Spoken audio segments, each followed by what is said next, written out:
Dans ce podcast, découvrez le quotidien d'un tribunal correctionnel au plus près de la réalité. Exceptionnellement, l'enregistrement des audiences que vous allez entendre a été autorisé. Bienvenue dans Justice en direct.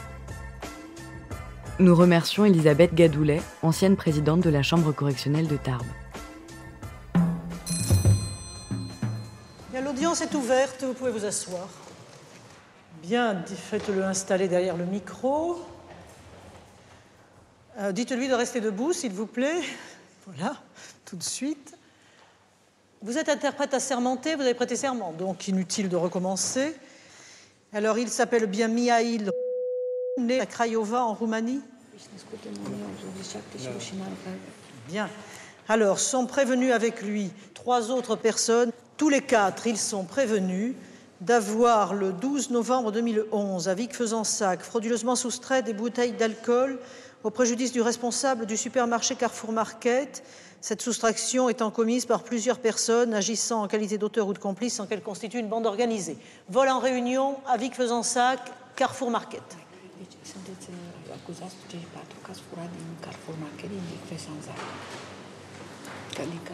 Alors, c'est pas fini, hein.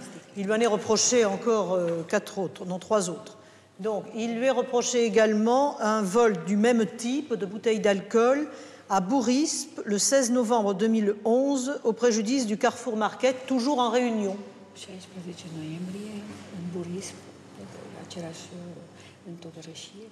Un 3e vol lui est reproché à Haro le 16 novembre 2009, toujours de bouteilles d'alcool au préjudice du supermarché Carrefour Contact.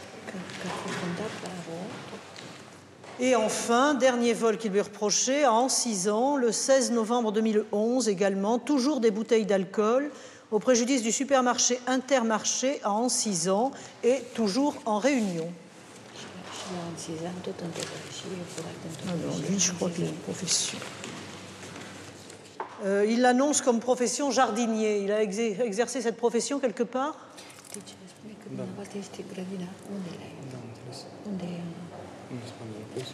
En Espagne. En Espagne. Et il avait des revenus de combien par mois ?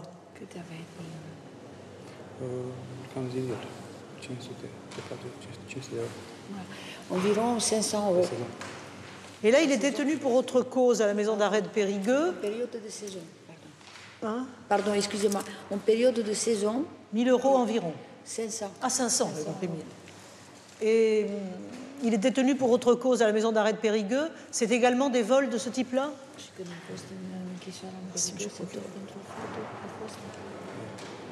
Oui. Voilà, oui. C'est un jugement de comparution immédiate, vol en réunion. Il lui a été infligé une peine de 8 mois d'emprisonnement. Alors, ils ont été interpellés, tous les 4, à bord d'une voiture Audi, immatriculée en Espagne, alors qu'ils se trouvaient dans la Vallée d'Or.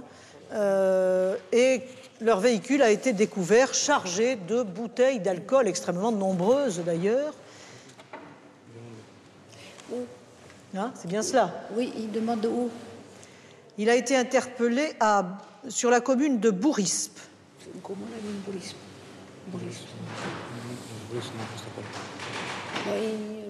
Il l'a oublié. Les gendarmes et les douaniers ne l'ont pas oublié, puisqu'ils ont dressé procès verbal pour cela, et ils ont même détaillé les bouteilles d'alcool qui ont été retrouvées dans le coffre de la voiture, conditionnées dans des sacs poubelles. Je ne connais pas la zone. Pardon ? Je ne connais pas l'endroit, la zone dont vous me parlez. C'est là où il a commis l'un des vols, d'ailleurs, et ce qui est attesté par les enregistrements vidéo des magasins en question, puisque dans l'un des magasins, en tout cas, l'enregistrement vidéo a été exploité et démontre que lui et ses 3 autres co-prévenus étaient présents dans les lieux, dans cette Vallée d'Or, pendant cette période-là, sur les vols, pour lesquels d'ailleurs on a retrouvé une partie des bouteilles correspondantes.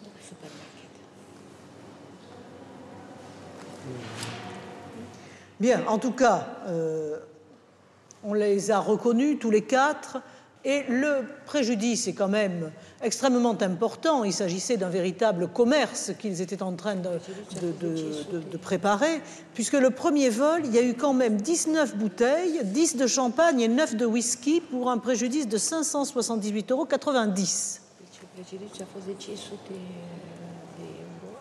Alors les vidéos montrent bien en plus comment ils procèdent, c'est-à-dire qu'il y a d'abord un couple qui rentre, ils remplissent un panier avec des bouteilles d'alcool, lui-même fait la même chose, il remplit un autre panier d'un autre côté, il brise les antivols des bouteilles d'ailleurs, hein, en utilisant du matériel qui se trouve dans le magasin.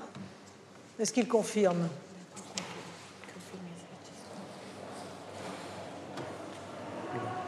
Oui. Oui. Il a entièrement reconnu. Hein, dans la procédure, il est celui qui a relaté les faits avec le plus de précision, hein, puisque dans sa déclaration, il indique donc, alors que les trois autres prétendaient qu'ils étaient par hasard ensemble dans la voiture, hein, qu'ils sont ensemble dans la vallée depuis la veille, hein, la période des vols, qu'ils venaient d'Espagne.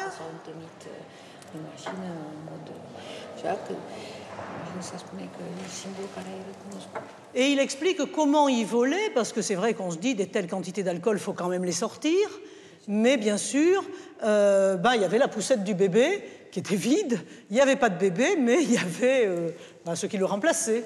Le bébé avait de la bouteille.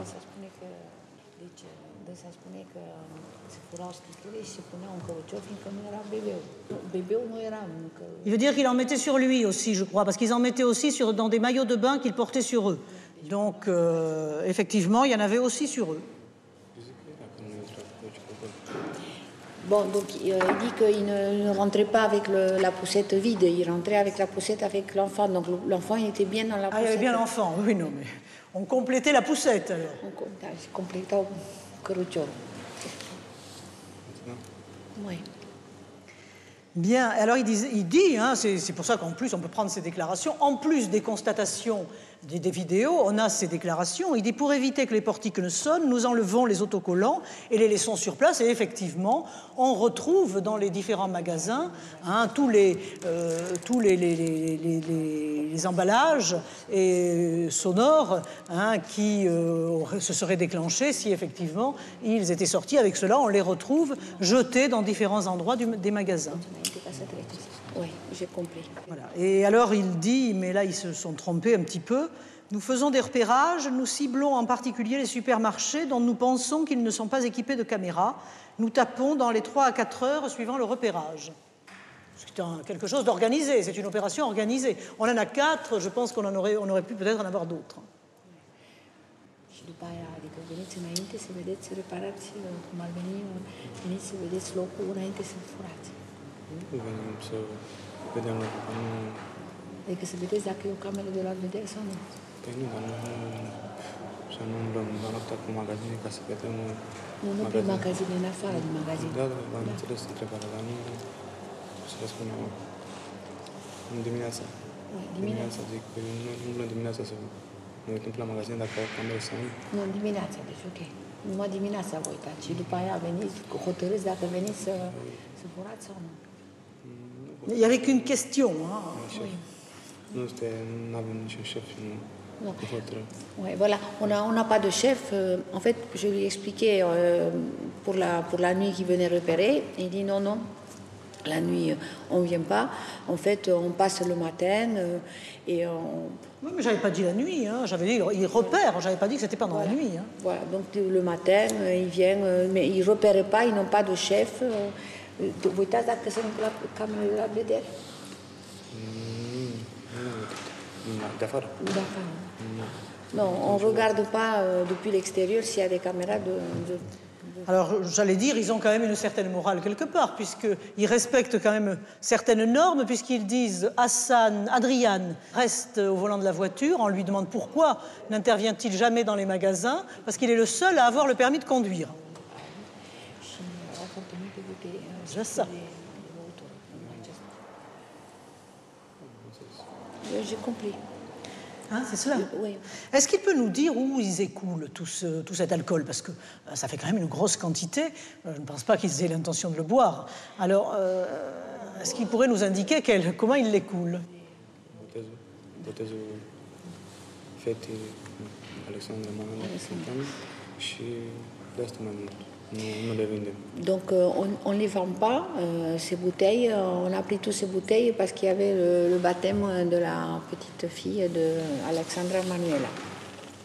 Bah, dites donc, vous alliez bien l'arroser, hein? Quand je vois le nombre de bouteilles de whisky, il va y avoir un certain nombre d'invités. Plus le champagne. Ça fait quand même 15 et 15, 30, 45, 55 bouteilles de whisky à peu près, et 25 champagnes. C'est normal, chez nous, on a beaucoup d'invités. Ouais, mais enfin, bon, ils sont en France, ils ne sont pas chez eux, là.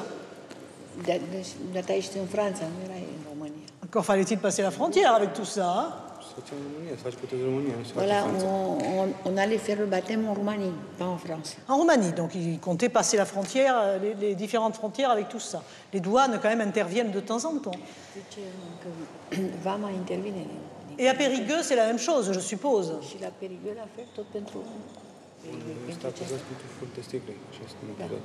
Voilà, j'étais accusée pour vol de bouteilles dans plusieurs magasins autour de Périgueux. Oui, pour le baptême de la petite d'Alexandra. Nu, tu poate să era pentru noi, care n-am luat multe sticle.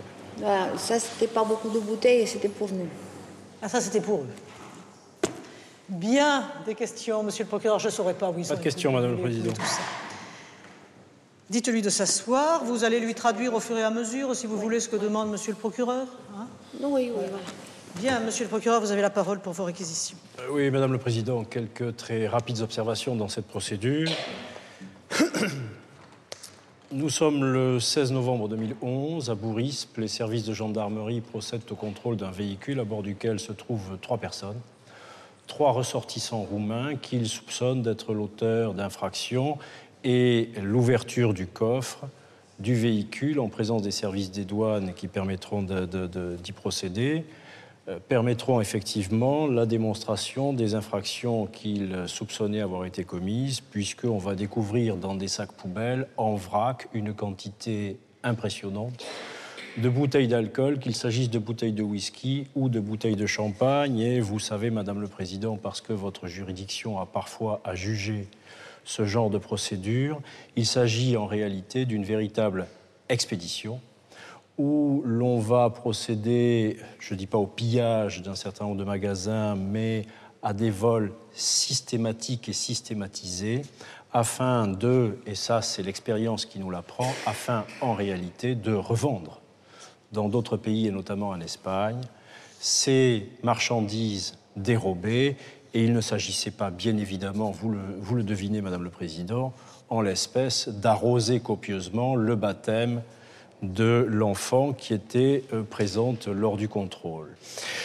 Vous retiendrez bien sûr les 4 prévenus, les 4 ressortissants roumains dans les liens des préventions qui les concernent. Vous retiendrez la gravité des faits dans la mesure où ce sont, comme je le disais tout à l'heure, des opérations qui sont programmées avec froideur et raisonnement. Donc vous condamnerez chacun des 4 prévenus à une peine de 4 mois d'emprisonnement. Merci, monsieur le procureur.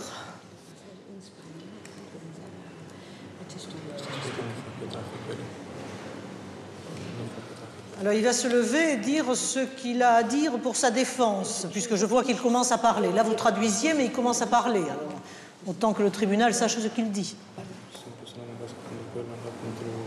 Pentru ea, pentru Alexandra, care uite ceva de frontieră, că nu facem, eu adesea nu fac practic cu ele. Voilà, donc je soutiens donc les bouteilles, c'était pour Alexandra, et qu'en ce qui me concerne, j'ai entendu parler, monsieur le procureur, parler d'une frontière. Moi, personnellement, je ne passe rien sur la frontière. Je ne fais pas de trafic. Bien. On n'a plus rien à dire? Vous voulez s'exprimer? Non. L'affaire est mise en délibéré. Le tribunal va suspendre l'audience pour délibérer sur cette affaire. Il y a un jugement contradictoire en ce qui le concerne et contradictoire à signifier en ce qui concerne ces 3 autres co-prévenus. Le tribunal les déclare chacun coupables des faits reprochés et les condamne chacun à 4 mois d'emprisonnement. Et je rends la fiche pénale à monsieur le procureur. Voilà. On va vous rendre la fiche pénale. Excusez-moi, il demande pour lui aussi. Chacun. Il y a un problème? va recevoir en prison le papier de condamnation. Ah ben ça va être exécuté par monsieur le procureur. Hein. Après le délai d'appel. Voilà. Hein, après, bon, toutes les mesures à prendre, il verra, parce qu'il sera en prison. On va vous taxer, hein, je pense que madame la greffière a ce qu'il faut. Bien. L'audience correctionnelle est levée.